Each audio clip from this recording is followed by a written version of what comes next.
Bonjour à tous et bienvenue sur ce nouveau webinaire dans le cadre de la 4e édition des Semaines de l'évolution professionnelle. Donc aujourd'hui, on vous propose un webinaire consacré aux entreprises, donc aux employeurs, aux RH, sur le thème des différents dispositifs de financement de la formation. Donc, je suis Claudie Béguet, directrice de projet CEP pour la région Auvergne-Rhône-Alpes et je suis accompagnée de Sébastien Tavernier, que je vais laisser se présenter peut-être. Avec le micro allumé, c'est mieux. Effectivement. Donc bonjour, je suis Sébastien Tavernier, Transition Pro Auvergne-Rhône-Alpes, et donc je suis en charge du développement et de la mise en visibilité de nos missions et de nos dispositifs sur la partie Auvergne et Loire. Voilà. Donc, avant de commencer dans le vif du sujet, je vous rappelle quelques précautions d'usage pour que ce webinaire se passe bien, puis ça laissera peut-être le temps aux derniers retardataires d'arriver. Donc voilà, aujourd'hui, on est sur Livestorm, donc vous n'avez pas la possibilité de prendre la parole et de poser vos questions à l'oral. En revanche, vous avez l'onglet chat, dans lequel beaucoup de personnes commencent à dire bonjour, donc bonjour à tous. Et juste à côté de l'onglet chat, vous avez l'onglet questions.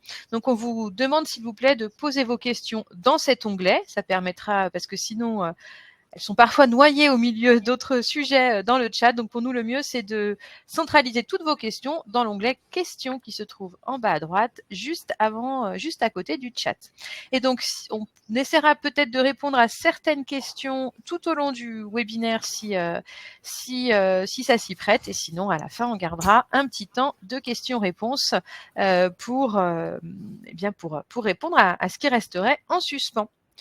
Voilà, et pour vous rappeler simplement qu'aujourd'hui, donc ce webinaire, il s'inscrit dans le cadre des Semaines de l'évolution professionnelle. Les Semaines de l'évolution professionnelle, c'est un événement partenarial qui est organisé, avec par les opérateurs du Conseil en évolution professionnelle des salariés, donc en l'occurrence l'APEC au niveau national, et l'ensemble des opérateurs CEP actifs occupés qui sont présents sur chacune des régions de France. Donc c'est un événement qui est co-organisé par ses partenaires et dans lequel donc on vous propose de nombreuses thématiques autour de l'évolution professionnelle avec des webinaires spécialement dédiés aux salariés, aux indépendants et des webinaires, comme c'est le cas aujourd'hui, consacrés aux entreprises. Et puis, dans les semaines de l'évolution professionnelle, eh bien, on a aussi invité et mobilisé de nombreux partenaires pour qu'ils co-animent avec nous ces webinaires, dont Transition Pro. Voilà, un grand merci Sébastien Tavernier pour votre présence. C'est Transition Pro Avec a plaisir. été un partenaire important puisqu'on a eu de nombreuses co-animations avec Transition Pro dans le cadre de cette quinzaine. Et puis peut-être Tout à juste fait. dire que ça se termine demain, donc il est encore possible de s'inscrire à quelques webinaires demain. Donc aujourd'hui, alors on s'est déjà présenté, mais est-ce que vous voulez qu'on doit repréciser quelque chose? Non. Eh bien, on va rentrer tout de suite dans le vif du sujet. L'idée aujourd'hui, c'était de vous présenter différents dispositifs de financement de la formation. Et l'idée, c'est vraiment de vous présenter un petit peu le panorama de ce qui existe, sachant que nous sommes plutôt les interlocuteurs des salariés. Nous gérons beaucoup plutôt, puisqu'on va le nuancer, on le verra, mais plutôt des dispositifs qui sont à la main des salariés. Et bien sûr, on en parlera aussi beaucoup dans ce webinaire. Un des grands acteurs du financement de la formation, c'est aussi votre OPCO. Et on parlera aussi des dispositifs qui sont gérés par les OPCO.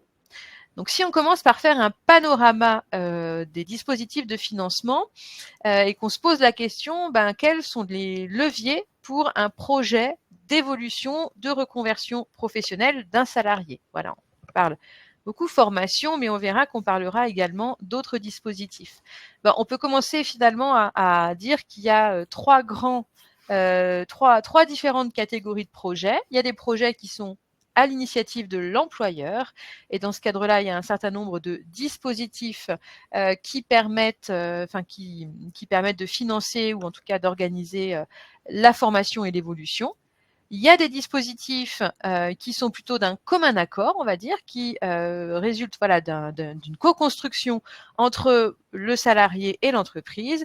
Et puis, il y a aussi des dispositifs qui sont, eux, à l'initiative du salarié et qui sont à mobiliser par le salarié. Donc aujourd'hui, on vous propose ce webinaire. Voilà, il présentera ces 3 grandes catégories et on vous expliquera un petit peu tout ce qu'on vous a montré ici, tout ce qui existe dans les dispositifs, à la fois à l'initiative de l'employeur, d'un commun accord ou du salarié. Si on commence tout de suite, voilà notre tableau par la gauche, qu'est-ce qui est à l'initiative de l'employeur? Déjà, ce qu'on peut commencer à vous dire, c'est que très clairement, l'employeur, c'est ce que je disais aussi en introduction, son interlocuteur privilégié sur toutes les questions d'évolution professionnelle, ça reste son OPCO, son opérateur de compétences, qui a de nombreuses missions financées, donc par exemple via les dispositifs de l'alternance dont on parlera et pour les entreprises de moins de 50 salariés dans le cadre du plan de développement des compétences. Ils ont une grande mission d'accompagner les entreprises et notamment les TPE-PME dans le développement de leurs compétences et ils proposent notamment un certain nombre de dispositifs qui vous permettent de travailler sur le développement des compétences ou sur votre organisation interne. On peut citer par exemple l'APCRH, qui est un dispositif de l'OPCO qui permet de financer un appui et un consultant RH en entreprise. Et puis les OPCO, ils peuvent bien évidemment, ils ont aussi un rôle de conseil auprès des branches professionnelles, notamment autour de la construction des référentiels des certifications professionnelles. On peut dire aussi la promotion des métiers et puis déterminer les niveaux de prise en charge des contrats d'apprentissage et des contrats de professionnalisation. Donc l'OPCO, c'est vraiment l'interlocuteur privilégié de l'employeur pour tous les dispositifs qui sont à son initiative. Et sur le site de France Compétences, vous avez si jamais vous ne connaissez pas votre OPCO, j'espère que la majorité d'entre vous le connaissent, mais si jamais ce n'était pas le cas, sachez que sur le site de France Compétences, vous avez un petit moteur de recherche qui vous permet de retrouver votre OPCO par rapport à votre IDCC ou votre indice pour votre convention collective. Donc, on vous a dit tout à l'heure, on vous a mis dans la colonne plusieurs dispositifs qui sont à l'initiative de l'entreprise. Et le premier, c'est évidemment le plan de développement des compétences. Donc, finalement, votre plan, l'endroit où vous recensez l'ensemble des actions de formation que vous souhaitez mettre en œuvre pour vos collaborateurs, quelle que soit votre ancienneté et en lien avec votre stratégie, les projets d'évolution et les besoins de formation de vos collaborateurs. Donc finalement, ce PDC, il recense toutes les actions de formation qui sont obligatoires ou nécessaires, également celles qui sont non obligatoires, les actions de bilan de compétences, la VAE, peut-être des actions de lutte contre l'illettrisme, en tout cas toutes les actions de développement des compétences qui vont être mises en place dans votre entreprise. Et puis après, bien sûr, elles peuvent avoir différentes modalités, elles peuvent être mises en œuvre avec différentes modalités. Voilà, on mettait en présentiel, ou peut-être une partie, tout ou partie à distance, en externe avec un organisme de formation, sur le temps de travail ou hors de temps de travail. Et puis, on le reprécise ici, c'est toujours important de le rappeler, elles peuvent aussi être mises en place en situation de travail, ce qu'on appelle la FEST. Et si ces actions-là, vous êtes en mesure de définir un déroulé pédagogique, une évolution pédagogique, eh bien, elles peuvent aussi être valorisées auprès des OPCO comme étant une action de formation et voire financée, notamment pour les entreprises de moins de 50 salariés. Donc, c'est vrai souvent, on pense moins à la FEST et à la formation en milieu de travail qui reste quand même une modalité qui est très intéressante pour acquérir des compétences. Et dans le cadre de ce PDC, eh bien finalement, le collaborateur, il conserve son statut de salarié, il est rémunéré, il conserve sa protection habituelle puisque ce sont vraiment vos obligations et vos souhaits en matière de formation. Et puis, on le précise, bien sûr, que pour les entreprises de moins de 50 salariés, elles peuvent bénéficier d'un financement de leur plan et par votre OPCO. Donc voilà, on en revient, l'OPCO, vraiment votre interlocuteur privilégié.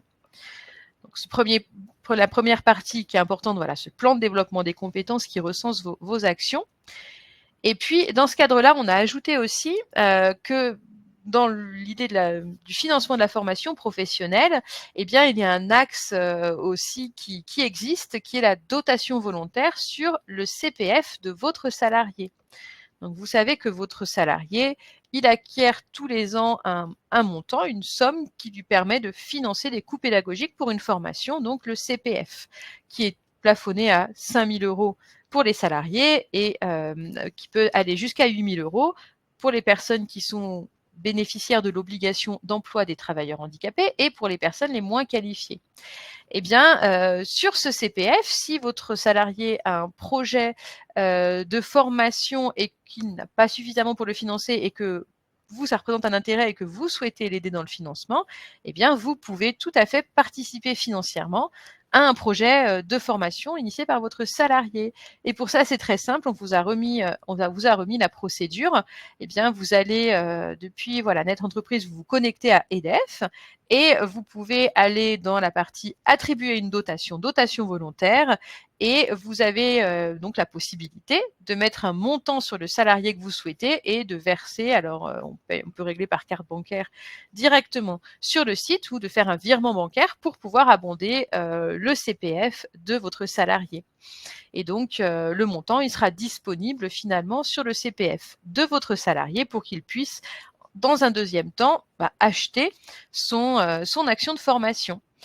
Donc, ce sont des choses qui sont intéressantes, sachant que ce sont donc des dotations que vous pouvez faire aux salariés qui ne sont pas soumises à charge sociale ni imposables. Donc ça reste un financement et une aide qui peut être intéressante puisque finalement vous utilisez le CPF de votre salarié et vous avez simplement complété et abondé sur ce CPF.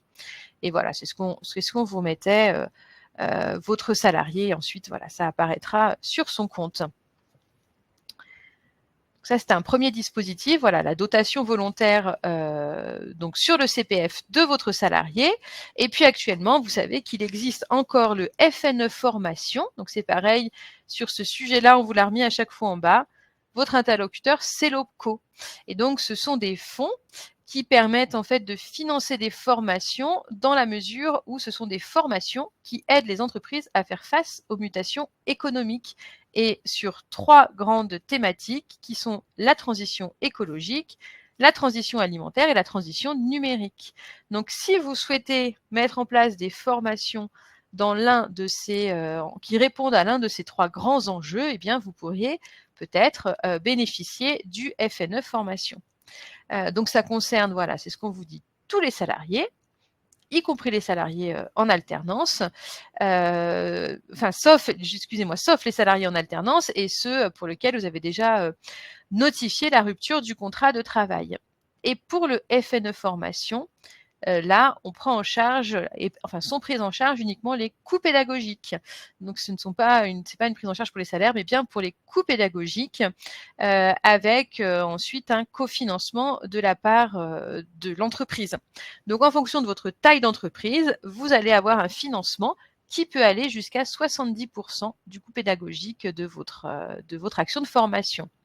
Donc, si effectivement, vous avez dans votre plan de formation des formations qui répondent à l'un de ces 3 grands enjeux, eh bien, n'hésitez pas à solliciter votre OPCO pour voir dans quelle mesure vous pouvez bénéficier du FNE Formation.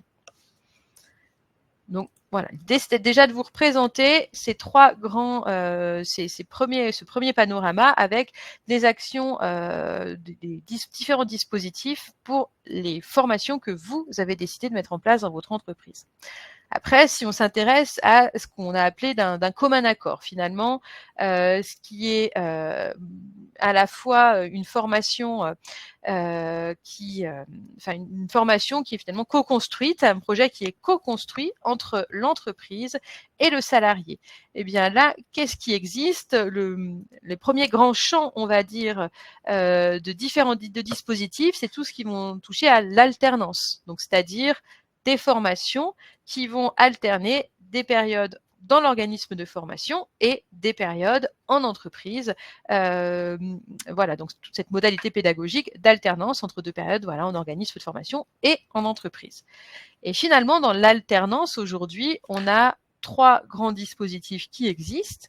le contrat de professionnalisation, le contrat d'apprentissage et la Pro A. Donc après, on verra ces 3 dispositifs. Pour ces 3 dispositifs, c'est pareil. Votre interlocuteur, c'est l'OPCO. Donc on vous encourage, encore une fois, à rencontrer votre OPCO. Et pour ces 3 dispositifs, on va simplement avoir des différences qui peuvent être liées au public visé, au type de formation qui sont visées dans le cadre de ce contrat, ainsi qu'à la durée, de la formation. Donc si on commence à s'intéresser au contrat de professionnalisation, eh bien là, le contrat de professionnalisation, lui, il est à destination des jeunes de 16 à 25 ans qui voudraient en fait compléter leur formation initiale, de demandeurs d'emploi de plus de 26 ans. Donc les jeunes de moins de 25 ans, ils ne doivent pas nécessairement être inscrits comme demandeurs d'emploi. En revanche, au-delà de 26 ans, il faut l'être. Des bénéficiaires du RSA, de l'ASS ou de l'AAH, donc l'allocation adulte handicapé, et ou qui vont bénéficier d'un contrat unique d'insertion. Donc ça, c'est le public visé pour le contrat de professionnalisation. Et là, on mettait aussi sur les jeunes pour des formations qui visent à compléter la formation initiale. On est vraiment sur des formations qui sont à visée professionnelle. Donc, ce sont des formations, les formations qui vont rentrer dans le cadre du contrat de pro. Ce sont des titres ou des diplômes qui vont soit être enregistrés au RNCP, soit reconnus par la Convention collective nationale des branches, soit qui ouvrent droit à un CQP de branche ou à un CQP interbranche. Donc on est vraiment dans des formations qui sont à visée professionnelle, alors qu'on le verra après sur le contrat d'apprentissage, on vise quand même plutôt des formations initiales. Voilà, on le verra juste après. Donc sur la durée, le contrat de pro, c'est 6 à 12 mois, en CDD ou en CDI. Et ça peut être ramené à 24 voire 36 mois, mais ça va être en fonction de certains critères, notamment en fonction de la formation initiale, du statut, de la durée de la formation envisagée. Donc voilà, il y a des conditions très précises qui permettent potentiellement d'aller jusqu'à 24 ou 36 mois.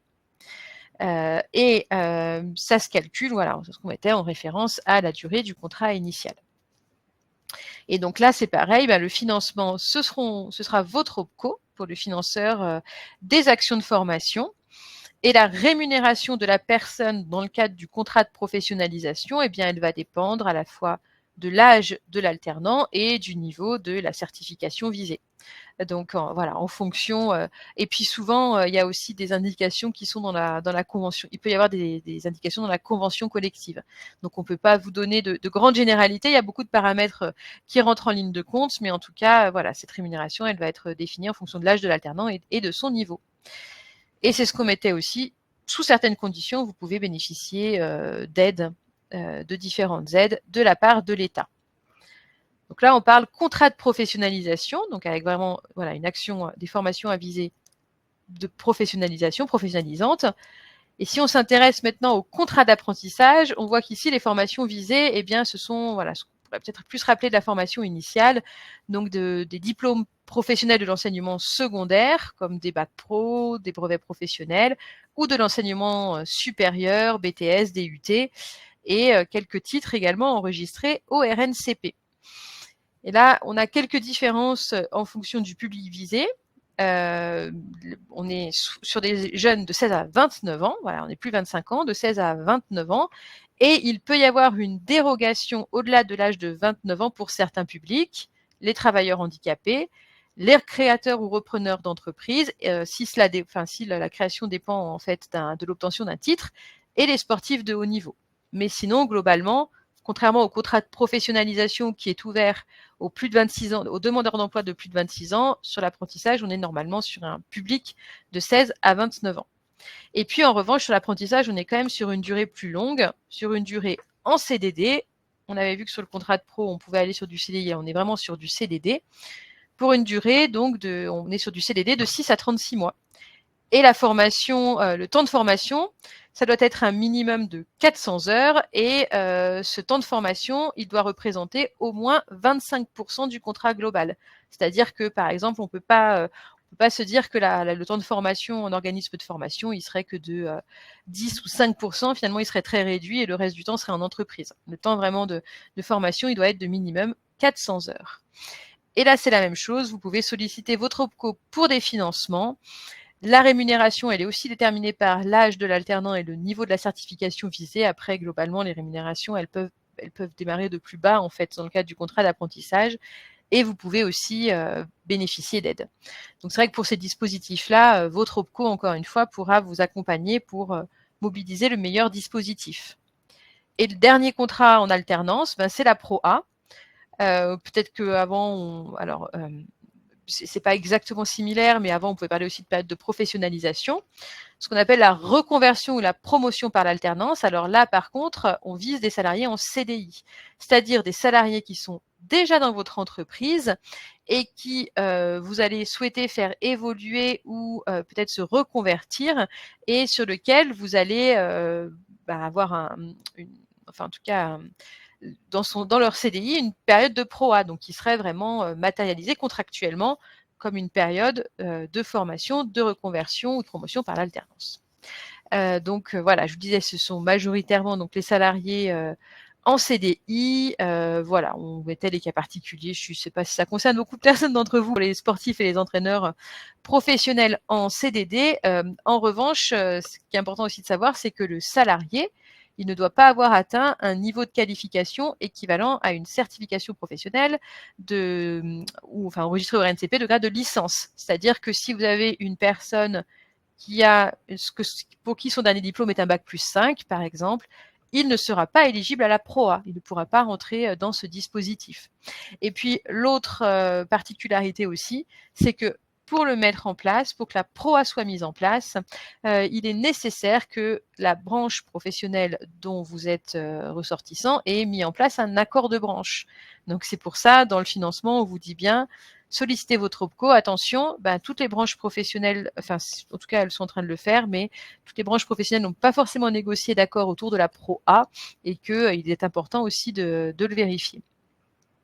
Après, sur la formation, c'est un peu comme les autres dispositifs par l'alternance. Bien sûr, il faut viser un diplôme ou un titre qui est inscrit au RNCP, donc qui est inscrit au répertoire national des certifications professionnelles pour que ce soit une certification qui soit reconnue, ou un CQP, ou une certification qui est reconnue par une convention collective de branche. C'est-à-dire que finalement, une formation qui ne donnerait pas lieu à certification ne peut pas être prise en charge, ou en tout cas ne peut pas s'inscrire dans le dispositif de la ProA.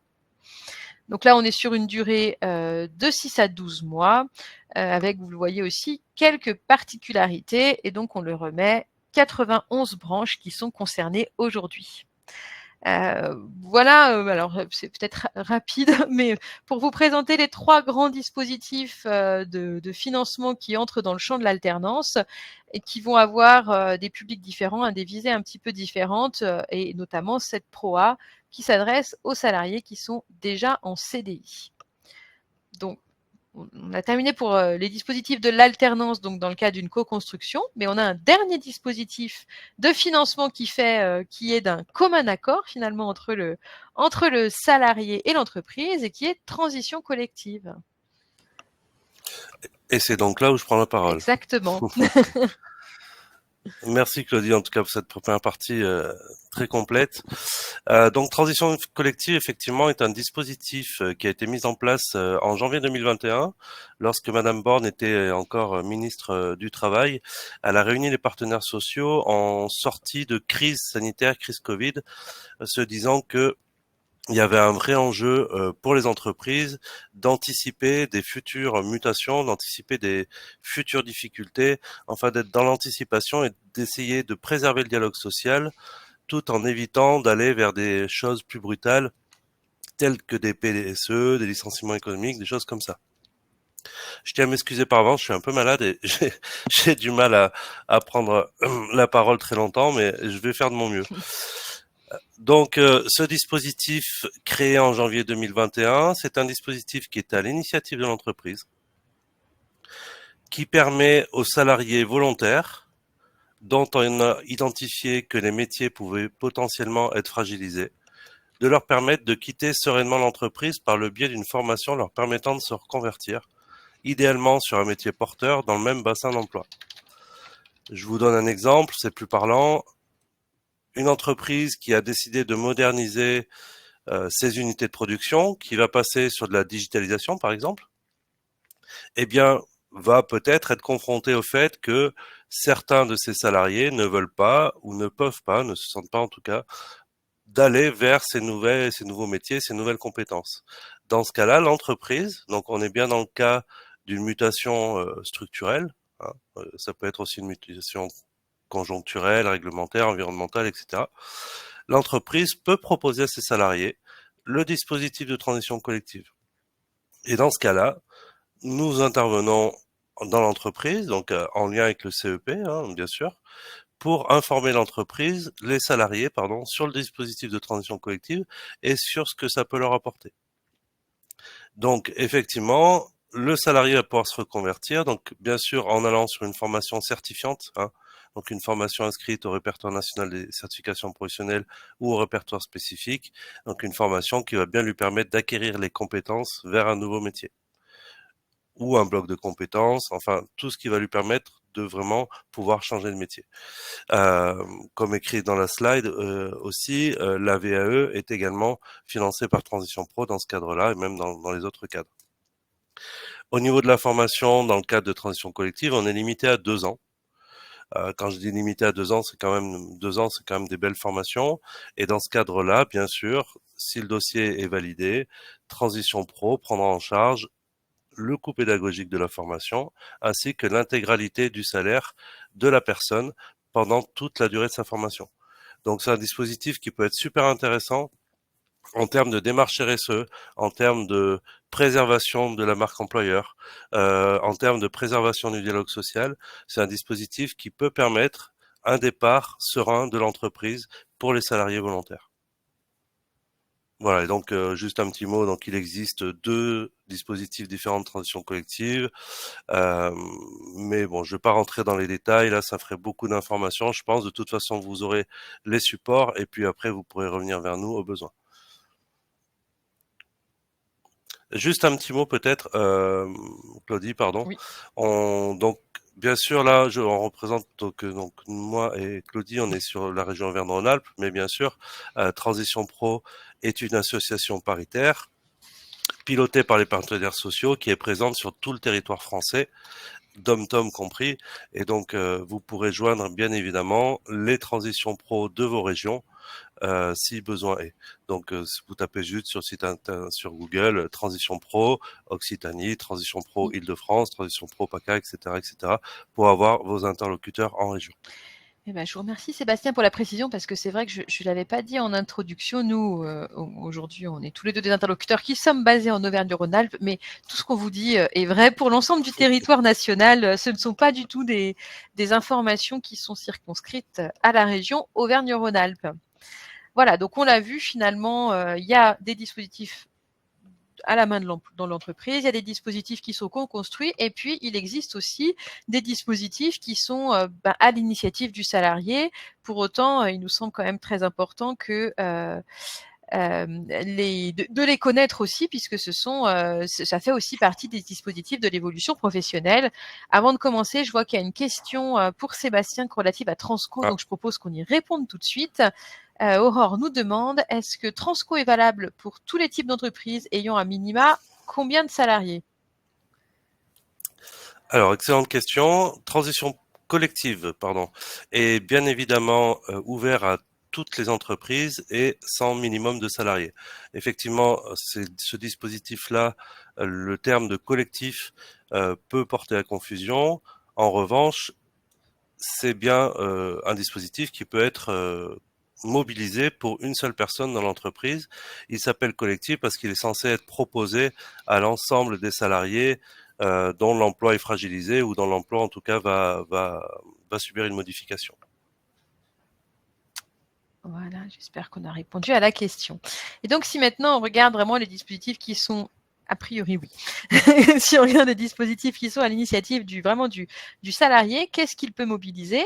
Eh bien, en un premier lieu, on a dit que il pouvait, je vous ai dit en démarrage que vous pouviez abonder le compte personnel de formation du salarié, mais il faut savoir que le salarié, le compte personnel de formation, ça lui appartient et qu'il peut donc tout à fait mobiliser lui-même son CPF sans forcément sans avoir besoin d'un abondement de la part de l'employeur. Donc, je l'ai dit tout à l'heure, le CPF, c'est en quelque sorte un portefeuille électronique qui permet de financer des formations professionnelles, donc qui permet de financer des coûts pédagogiques de formation. Donc, on l'a dit, un salarié, il acquiert 500 € par an s'il est au minimum à mi-temps, dans la limite de 5 000 € par an. Et donc, cette somme, elle est portée à 800 € par an dans la limite de 8 000 € si la personne, elle est bénéficiaire de l'obligation d'emploi des travailleurs handicapés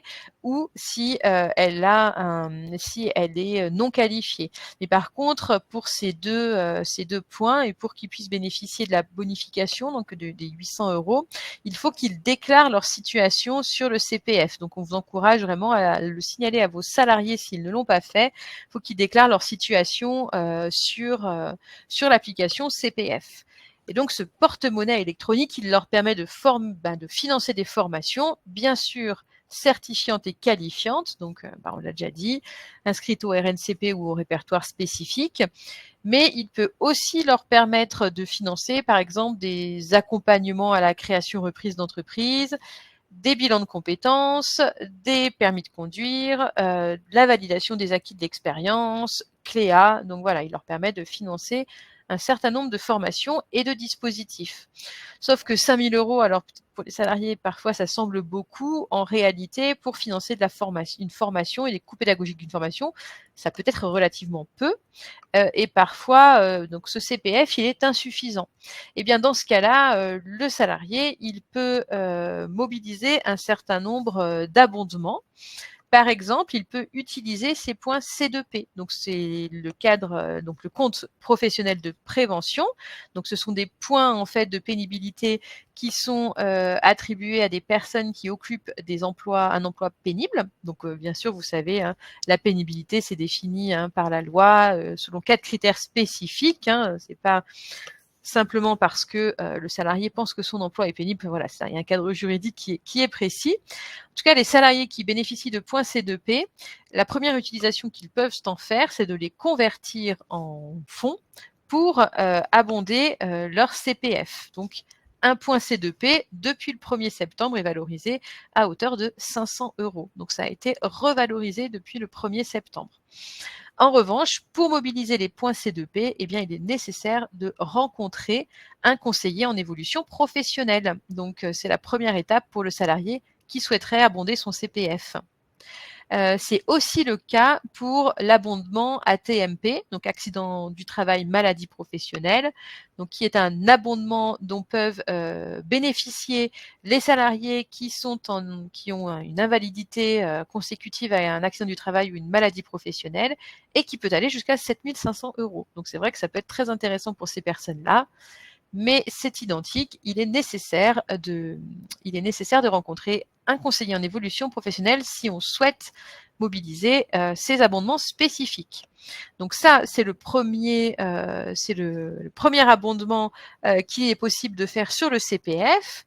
Le deuxième, eh bien, on l'a dit, c'est les dotations qui vont être faites par l'employeur, soit des dotations volontaires, soit des dotations entre guillemets subies, si par exemple vous n'avez pas rempli vos obligations en matière de réalisation d'entretien professionnel, par exemple. Donc, le deuxième point qui peut permettre d'abonder le CPF, ce sont des dotations de l'employeur. Et puis ensuite, il y a aussi différents abondements. Alors, on parle plutôt de la S7 salariée, mais Pôle emploi peut mettre en place des abondements sur le CPF. Et sinon, certains OPCO, par exemple, certains OPCO si certaines formations, ça présente un réel intérêt par rapport aux priorités de branche et qu'elles souhaitent encourager les personnes à suivre ce type de formation, eh bien, elles peuvent mettre en place des abondements automatiques sur un certain type de formation, ce qui permet à la personne eh bien, d'avoir des fonds supplémentaires pour financer la formation.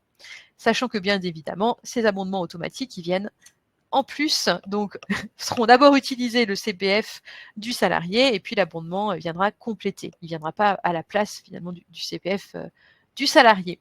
Donc aujourd'hui, un salarié qui souhaite mobiliser son CPF, il a différents abondements possibles s'il n'a pas suffisamment d'argent sur son compte. Et la dernière possibilité pour lui, s'il n'a pas suffisamment, eh bien, c'est tout simplement de cofinancer.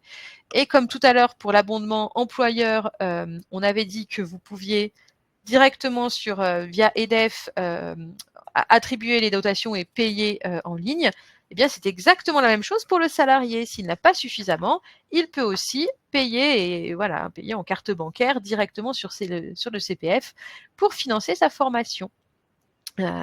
Donc c'est un dispositif qui est intéressant et qui permet vraiment à des salariés de bénéficier de formation. Et puis peut-être juste pour terminer, l'abondement, l'alimentation du CPF, il se fait par la Caisse des dépôts sur le premier trimestre de l'année suivante pour le salarié. Hop, et voilà, je vois la question. Je disais la question par rapport au reste à charge pour les salariés lors de l'utilisation du CPF. Donc c'est ce que je vous disais dans ces cas-là. Ah, est-ce que je sais par rapport au reste à charge? Excusez-moi, j'avais mal compris la question. Le reste à charge lors des dernières, puisqu'effectivement il avait été prévu qu'il y ait un reste à charge pour le CPF et que notamment pour certaines catégories de population, puisque certaines catégories, notamment les demandeurs d'emploi, semblaient exclus de ce reste à charge. Aux dernières informations et déclarations du ministre du Travail, il a été conclu qu'il n'y avait pas d'urgence à mettre en place ce reste à charge. Donc, pour l'instant, il n'est pas réellement mis en place. Il n'y a pas de reste à charge pour les salariés. En revanche, ce n'est pas un abandon définitif du reste à charge. Pour l'instant, ce ne sera pas mis en place, mais ça pourrait l'être plus tard si le financement du CPF le nécessitait.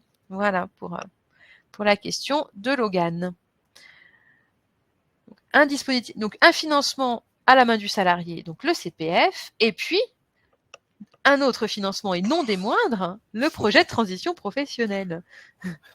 Effectivement, c'est vraiment donc un dispositif de financement à la main du salarié, donc pour un projet de reconversion. Donc tout salarié de droit privé, donc je précise bien de droit privé, car effectivement les salariés du public ne sont pas éligibles à nos dispositifs. Donc quelle que soit la nature du contrat, CDI, CDD, intérimaire ou même intermittent du spectacle, peuvent bénéficier d'un projet de transition professionnelle.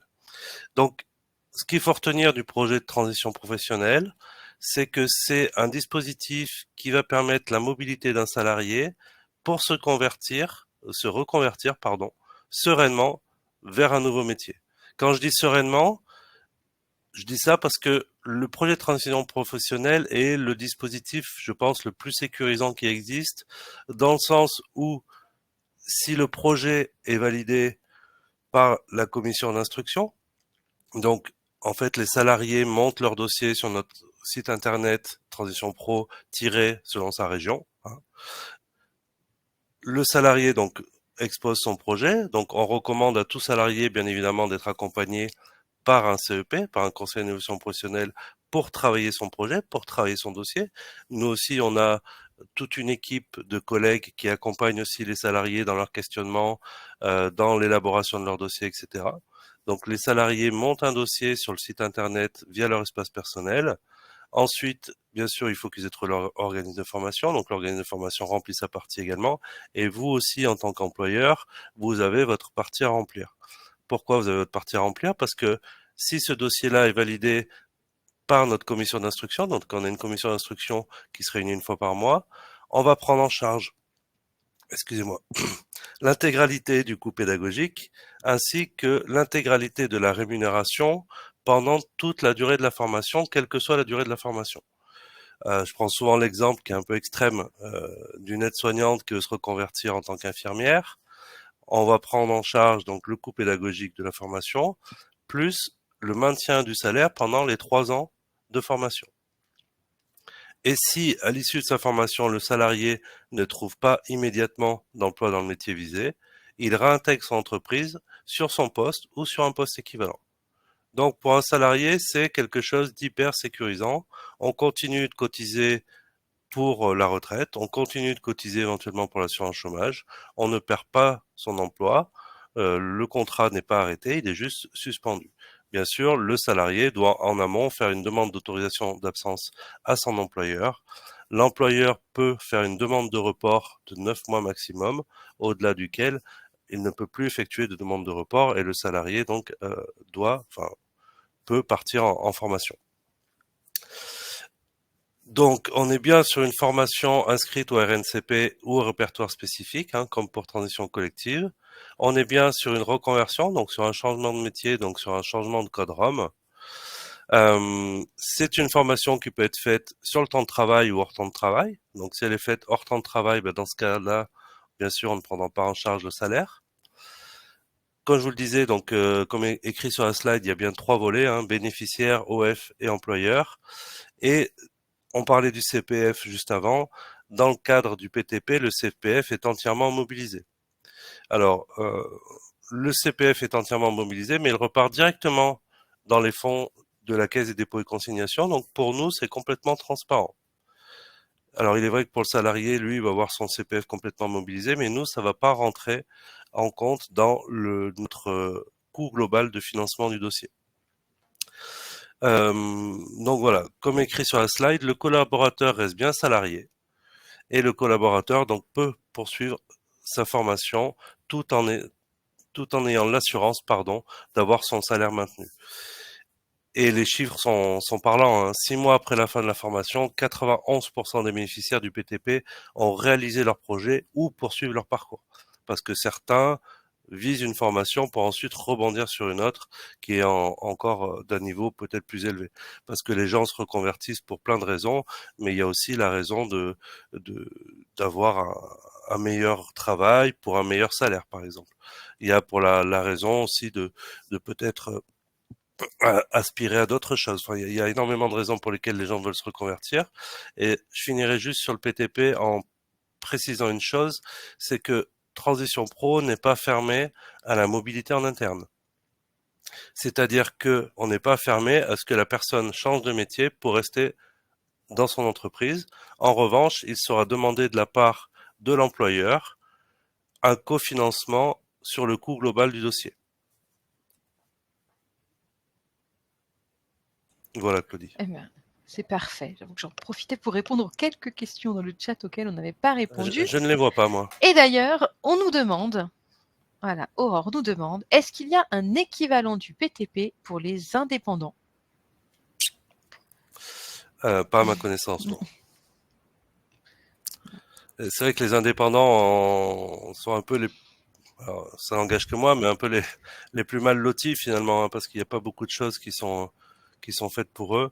Malheureusement, je pourrais pas répondre à cette question parce que nous occupons que les salariés du privé et les indépendants, je maîtrise pas assez bien le sujet, mais je pense pas qu'il existe quelque chose d'équivalent, que ce soit pour les indépendants ou pour le public. Le Non. PTP est vraiment le dispositif. Mais du coup, ça me permettait, j'ai posé cette question, ça me permettait aussi parce que, j'ai répondu dans le chat, mais je le redis parce qu'on l'a peut-être pas bien précisé au début de ce webinaire. Aujourd'hui, ce qu'on vous présente, ça concerne vraiment les salariés du secteur privé, les entreprises du secteur privé. Il y avait une petite question auquel j'ai répondu relative aux fonctionnaires de l'État, par exemple le CPF. Ah, Dans le public ne fonctionne pas du tout de la même manière que le CPF dans le privé. Donc, dans le privé, un salarié a le droit de mobiliser son CPF et d'utiliser son CPF sans l'accord de son employeur, sans lui demander.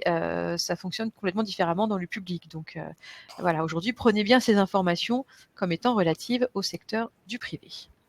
Claudie, Oui. je vois une question de Magali Madio. Comment pouvons-nous défendre notre projet de changer de travail afin que l'employeur accepte? En fait, vous n'avez pas à défendre votre projet auprès de votre employeur. C'est vraiment un choix qui vous appartient. C'est une reconversion qui vous appartient. Donc, vous avez juste à fournir votre demande d'autorisation d'absence dans les délais impartis. Donc, les délais varient en fonction de si votre formation est supérieure ou inférieure à 1 an. Mais dans tous les cas, si vous remettez, donc bien sûr, il faut faire signer une décharge à votre employeur aussi, d'avoir une preuve que vous lui avez bien remis en temps et en heure, c'est important ça. En tout cas, si vous remettez bien votre demande d'autorisation d'absence à votre employeur, celui-ci doit vous répondre sous le délai d'un mois s'il fait une demande de report ou non. Cette demande de report, bien sûr, doit être justifiée de la part de l'employeur. Il ne peut pas dire non, je reporte parce que j'ai envie. Il faut que cette demande de report soit motivée par le fait que, par exemple, si vous êtes absente en juillet-août et que c'est une grosse période d'activité et que votre absence va nuire gravement à la bonne marge de l'entreprise, à ce moment-là, l'employeur peut effectuer une demande de report. Mais il faut vraiment que cette demande de report soit motivée. Vous n'avez pas à défendre votre projet de reconversion auprès de votre employeur. Votre projet de reconversion devra être défendu dans votre dossier, par contre, devra être argumenté dans votre dossier. Et c'est nous qui allons donc étudier la cohérence, la pertinence et l'employabilité qu'il y a derrière cette formation de reconversion. Et c'est aussi pour ça qu'il c'est bien d'être accompagné par un CEP. Mais en aucun cas, un employeur a son mot à dire quelque part sur votre projet qui est complètement personnel. Et du coup, Nicolas demande, l'employeur a le droit de demander un report combien de fois? Est-ce qu'il y a une limite? Une seule fois. Voilà, dans la limite de 9 mois. Exactement. Donc, on a présenté voilà le projet de transition professionnelle et puis il y a un autre dispositif qui peut être mobilisé par les salariés qui souhaitent qui souhaitent se reconvertir ou qui ont également un projet de création d'entreprise et qui est le dispositif d'émission reconversion. Alors, Sébastien, je vous laisse présenter. Merci Claudie. Alors là, pour le coup, c'est un dispositif où le CEP et Transition Pro sont réellement très complémentaires parce que dans le cadre du projet de transition professionnelle, l'accompagnement par un conseiller en évolution professionnelle n'est pas obligatoire, bien que fortement recommandé. Et là, dans le cadre de ce dispositif d'émission reconversion, en revanche, l'accompagnement par un conseiller en évolution professionnelle, est obligatoire. Donc là aussi, il s'agit d'un dispositif qui est assez récent, qui date de 2019, si je dis pas de bêtises, et qui, en fait, la philosophie du dispositif, c'est de permettre au moins une fois dans sa vie à un salarié de pouvoir démissionner de son emploi à condition qu'il ait un projet réel et sérieux de formation ou de création reprise d'entreprise. En gros, comment ça marche? Je prends le cas typique de la personne qui travaille dans le second œuvre dans le bâtiment, par exemple, un plombier, un électricien. C'est vraiment le cas classique. Ça fait 7 ou 8 ans qu'il est dans son entreprise, il a envie de voler de ses propres ailes, de créer son activité. L'employeur n'est pas forcément pour une rupture conventionnelle. Eh bien, dans ce cadre-là, je peux demander à bénéficier du dispositif d'émission reconversion. Donc, il y a quand même certaines conditions. Le dispositif a quand même été borné pour éviter que les gens démissionnent et puis qu'ils se retrouvent un peu le bec dans l'eau, pour éviter que les gens démissionnent comme ça sur un coup de tête, ce qui est assez fréquent. Et si les conditions d'éligibilité sont remplies, si la personne a fait les choses dans l'ordre et tout le chemin, Transition Pro va valider le dispositif démissionnaire et la personne va pouvoir bénéficier immédiatement de l'ARE, donc de la location retour à l'emploi, donc la location chômage, dès le lendemain de sa démission. Ce qui n'est pas le cas, comme vous le savez, après une démission classique, où on a minimum 4 mois de délai de carence, grosso modo, auprès de Pôle emploi. Donc 4 mois de délai de carence, ça veut dire 4 mois sans revenu. Et là, la personne va pouvoir bénéficier aussi de toutes les aides à la création d'entreprise de Pôle emploi. Donc il faut bien 5 ans d'activité en continu ou 1300 jours. Il faut bien être en CDI, donc à temps partiel ou à temps complet. Pareil, il faut bien être un salarié du secteur privé. Il ne faut pas avoir démarré la formation ni avoir créé ou repris son entreprise avant d'avoir sollicité obligatoirement un conseiller en évolution professionnelle. Déposer son dossier sur l'espace personnel Transition Pro, comme pour le projet de transition professionnelle. Et ensuite, la commission de transition pro se prononce uniquement sur le caractère réel et sérieux du projet. Et donc, en cas d'accord, le collaborateur démissionne et s'inscrit à Pôle emploi. Donc, comme vous le voyez, Transition Pro, dans ce cas-là, n'a pas une dimension financière, j'allais dire, comme dans le cadre du PTP où on va financer beaucoup de choses, le salaire, la formation. Là, on va juste se prononcer sur le caractère réel et sérieux du projet et valider le projet. Et ensuite, donc, c'est bien Pôle emploi qui va financer la personne. Et peut-être pour préciser que dans ce cas-là, effectivement, le rôle du CEP, il est important et le passage en CEP est Bien obligatoire, sûr, vraiment pour sécuriser aussi le projet du salarié. Alors c'est vrai qu'on est dans un exactement. webinaire qui s'appelle Connaître les différents dispositifs de financement de formation et pour le coup, on va vous dire en réalité, le dispositif démissionnaire, ce n'est pas un dispositif de financement de la formation, c'est un dispositif qui permet donc effectivement de quitter son emploi et de bénéficier de l'allocation chômage, mais Transition Pro ne va pas financer la formation. Ensuite, le salarié, qui va donc devenir demandeur d'emploi, il va être comme n'importe quel demandeur d'emploi, il pourra bénéficier des financements de la formation pour les demandeurs d'emploi. Donc, dans certains Exactement. cas, son Donc, CPF, ça peut peut-être être la région, enfin en tout cas nous en Auvergne-Rhône-Alpes, la région finance un certain nombre de formations pour les demandeurs d'emploi, et puis bien sûr Pôle emploi qui sera le premier financeur. Donc le rôle du CEP, il est aussi de construire finalement cette partie-là et de bien anticiper avec le salarié, parce qu'il ne faut pas qu'il pense que parce que Transition Pro a accepté son projet, la formation sera financée. c'est ça, il faut déconstruire un peu ce schéma de pensée Exactement. qui est de dire je vais à la Pôle emploi, ils vont me financer ma formation. Non, ça ne se passe pas comme ça. Pôle emploi a des budgets de financement de formation sur des formations bien spécifiques. Ils sont pas financeurs de la formation. Donc, c'est pour ça que c'est important de bien sécuriser. C'est aussi pour ça que le rôle du CEP, comme tu le dis, Claudie, Mmh, est mmh. primordial dans l'élaboration du dispositif démissionnaire. Alors Il y a un quelques site internet, questions. juste pour préciser, Ah oui, bien sûr. le site internet où toute personne peut aller vérifier son éligibilité. Donc c'est un site internet Pôle emploi, c'est démissionreconversion.gouv.fr. Mmh. Alors il y a une question, Valérie nous dit: «Transition pro, aussi pour secteur public?» Et non, Voilà, c'est les salariés du privé, uniquement du privé malheureusement. voilà. Et Mathilde nous demande: est-ce qu'il n'y a que Transition pro qui valide le dossier ou d'autres organismes le font?» Dans le cadre du dispositif Oui, d'émission reconversion, non, c'est Transition Pro qui est en charge de valider le caractère réel et sérieux du projet. voilà. Antoinette nous demande si les salariés dans les associations sont éligibles. Oui, c'est des salariés du secteur privé comme les autres. Oui. Après je mettrais, enfin c'est pas tellement que je mettrais un bémol, mais par contre, dans tous les cas, rencontrez bien et puis confirmez-vous que vous êtes bien éligible, rencontrez un conseiller parce que là, effectivement, moi aussi, sur les associations, c'est dans le secteur privé, j'aurais tendance à répondre Ouais. et oui également. Après, il y a peut-être des cas particuliers, enfin, il y a peut-être des, Oui, faut savoir ce que vous mettez derrière association. Enfin voilà, mais de manière générale, les associations, si elles sont basées sur le compte droit privé, bien sûr, c'est éligible. c'est comme les organismes semi-publics. Et des fois, il y a des réponses qu'il Voilà. faut que qu'on tempère parce que voilà, si je prends l'exemple par exemple d'un conseiller d'évolution professionnelle comme Pôle Emploi, les salariés de Pôle Mm, Emploi ont accès au PTP, mais n'ont pas accès au dispositif mm, d'émission reconversion à cause de leur statut en interne et voilà. notamment de leur cotisation à l'assurance chômage, etc. Ouais. Donc voilà, il y a Les salariés de la salariés du SNCF non secteur plus. privé, Enfin, mais quand même mm. si vous êtes dans un organisme un peu voilà, à vérifier. Tout à fait. Et on a une autre question de Lucie concernant le dispositif d'émission reconversion. Il est marqué, il peut démissionner et percevoir l'allocation chômage sous conditions. Ces conditions sont en fonction de l'éligibilité. 5 ans d'activité continue. Ai-je bien compris? Tout à fait. Oui, exactement. Il faut que vous soyez éligible au dispositif et que vous ayez respecté toutes les étapes. Toutes les étapes dans le petit tableau à gauche. Exactement. Et du coup, alors on revient un petit peu en arrière, mais il y a une question sur le PTP auquel il me semble important de répondre. Bonjour, Pardon. le salarié en congé maladie doit-il impérativement reprendre le travail et pendant combien de mois pour prétendre à bénéficier d'un PTP? Alors, c'est une très bonne question. C'est quelque chose que nous avons régulièrement, Mm. effectivement. Euh, il faut bien comprendre qu'on ne peut pas être en arrêt maladie et suivre une formation en même temps. Donc, il faudra que la personne, son arrêt maladie s'arrête la veille du jour de formation, par Mm. exemple. Voilà.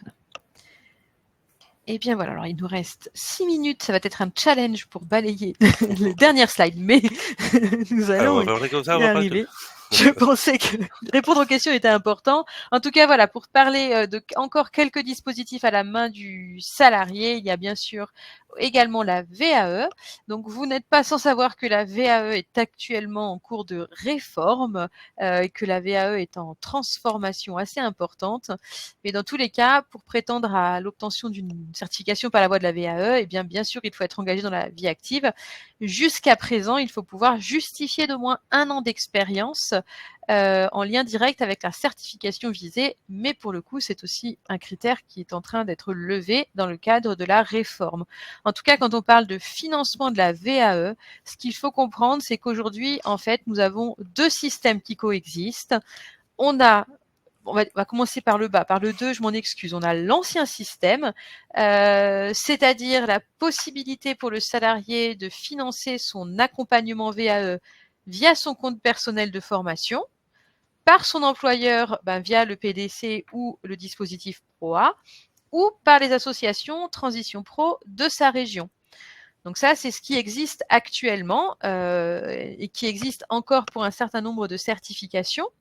Mais le futur dispositif de la VAE qui commence à être mis en place fait qu'il y aura en fait une plateforme, un site unique qui est France VAE et qui permettra donc d'avoir accès à un architecte accompagnateur de parcours, donc un conseiller qui accompagnera le salarié dans la mise en œuvre de sa VAE et qui permettra aussi d'accéder au financement de cet architecte et de cet accompagnement, de cet architecte accompagnateur de parcours. Mais aujourd'hui, France VAE, il est en ligne, il fonctionne, mais pour l'instant uniquement sur environ 200 certifications. Je crois que c'est 209, quelque chose comme ça. En tout cas, environ 200 certifications qui sont accessibles via France VAE et qui, là, bénéficieront d'un financement pour le moment à titre expérimental dans le cadre de cette plateforme. Mais si le salarié, il souhaite faire une VAE sur une certification qui n'est pas sur France VAE, à ce moment-là, il peut toujours actuellement bénéficier de financements dans le cadre des financements qui existaient actuellement, je vous disais, CPF, vous en tant qu'employeur ou l'association Transition Pro.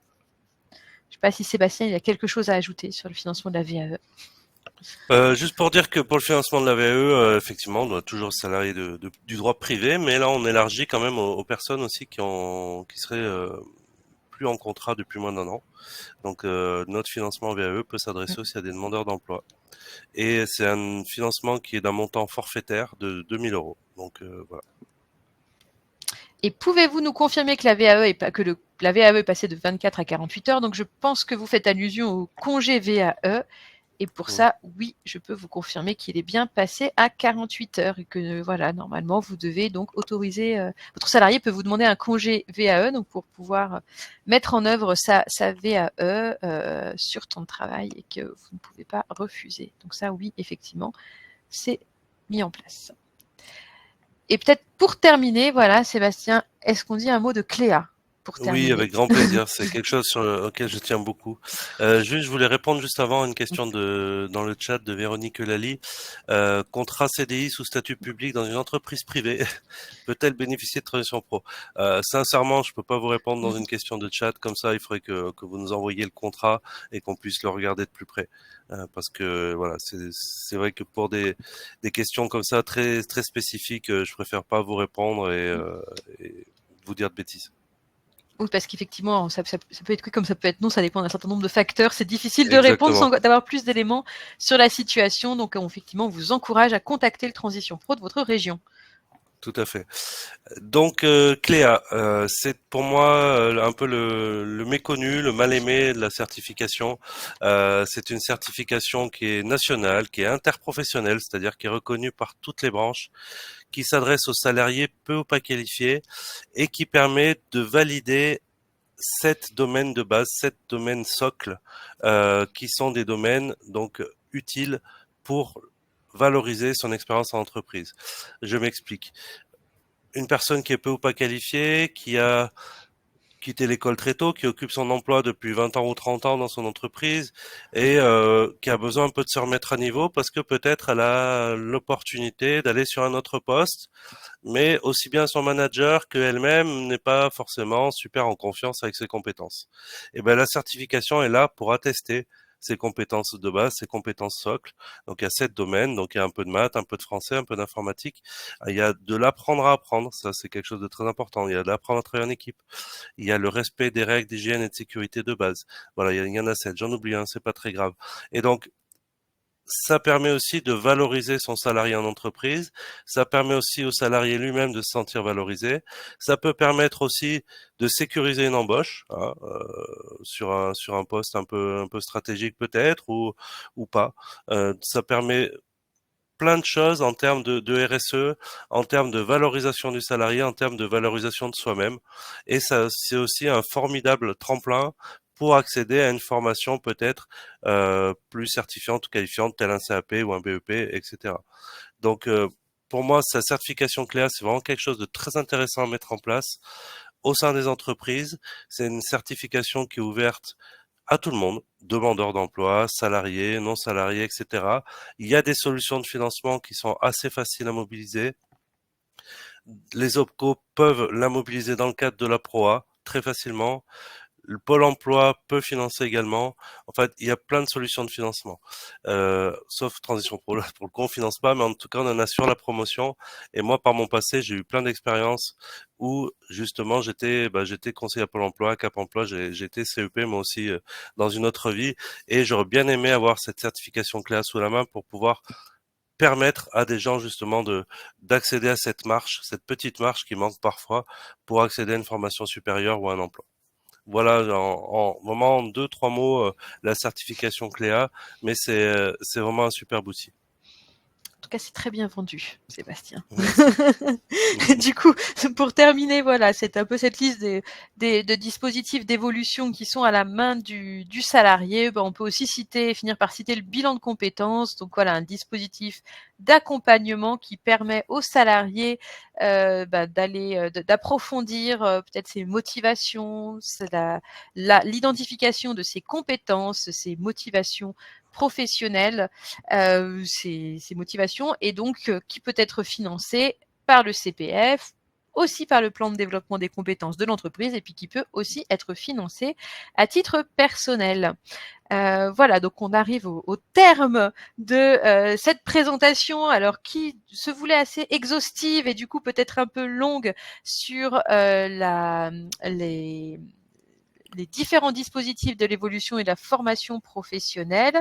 Je me permets il y a peut-être juste une question pour Cléa quand même, parce que c'était très très bien présenté. Auriez-vous une liste des organismes de formation qui dispensent Cléa? Lorsque nous avons tenté d'en solliciter, 3 nous ont indiqué ne pas la dispenser. Nous sommes découragés. Ouais, je comprends. J'ai vécu le même découragement. La liste est sur le site, hein, de Cléa. C'est un site qui est très bien fait. Effectivement, il y a une liste d'organismes, hein, qui font Cléa, mais malheureusement, il y en a beaucoup qui ont arrêté de faire les sessions parce que ils n'avaient personne à mettre en place. Et moi-même, quand j'étais à Pôle emploi, je voulais mettre des gens sur Cléa, mais on m'a dit mais non parce que le Greta ne fait plus Cléa. Et quand j'ai appelé le Greta, ils m'ont dit ben non, on ne fait plus parce que Pôle emploi ne prescrit plus. Vous voyez, donc souvent sur les territoires, c'est un peu le serpent qui se mord la queue. Et voilà, en tout cas, il faut. Je vous remercie vraiment d'avoir essayé de mettre Cléa en place. Je pense il faut pas lâcher. Il faut qu'on continue à assurer la promotion de cette certification. Et je pense que au final, eh ben, tout le monde se saisira de l'importance de cela et on trouvera des organismes de formation qui voudront bien réaliser des sessions. Alors normalement, pour terminer, on avait une petite présentation du CEP puisque nous sommes organisateurs. Mais voilà, il est déjà 16h03, donc pour faire très court, et j'espère que vous avez tous déjà assisté à d'autres webinaires des semaines de l'évolution professionnelle, et donc que vous avez eu cette présentation, car elle est commune à tous les webinaires. En tout cas, pour en savoir plus, un seul site, mon-cep.org, qui présente le CEP et qui présente l'intégralité des opérateurs du conseil en évolution professionnelle. Je vous l'ai dit, nous, on représente les opérateurs CEP des salariés, mais il y a également des opérateurs CEP pour les demandeurs d'emploi, Pôle emploi en l'occurrence. Donc, grâce au moteur de recherche du site moncep.org, vous pourrez retrouver l'ensemble des opérateurs CEP qui sont compétents en fonction de la situation de la personne. Et qui sont proches de chez vous et que vous pouvez aller voir très facilement. Oui. Il est vraiment très bien fait ce site, il est d'une simplicité absolue et ça c'est parfait. Voilà. Et enfin, on vous avait mis, pour ceux, donc j'ai vu qu'on l'avait indiqué dans le chat, certains s'ils souhaitent la présentation, il est possible, il suffit de nous la demander en répondant au mail la mail de confirmation du webinaire. C'est un mail en no reply, mais vous pouvez répondre et on vous enverra la présentation sur lesquelles il y a les coordonnées de l'opérateur CEP pour chacune des régions. Et si vous souhaitez aussi les coordonnées de votre transition pro, n'hésitez pas à les demander sur votre adresse mail et puis on vous enverra les coordonnées, soit de Sébastien si vous êtes en Auvergne-Rhône-Alpes ou du transition pro de votre région. Voilà, sachez que les semaines de l'évolution professionnelle se terminent demain et qu'il y a encore beaucoup de webinaires passionnants demain. N'hésitez pas, vous pouvez toujours vous inscrire. On espère que vous avez apprécié ce webinaire, qu'il a répondu à vos attentes. Et moi, je remercie chaleureusement Sébastien pour avoir co-animé avec moi Merci malgré à toi, Clédy. Ce fut un plaisir. malgré la maladie. C'est ça, j'ai tout donné. Merci beaucoup. Merci, Merci à tous. on espère qu'on a été clair et merci à tous en tout cas pour votre écoute et n'hésitez pas à revenir vers nous. Et toutes vos questions pertinentes. Eh bien, à très bientôt et bonne fin de journée. Merci beaucoup. Au revoir. Au revoir, merci.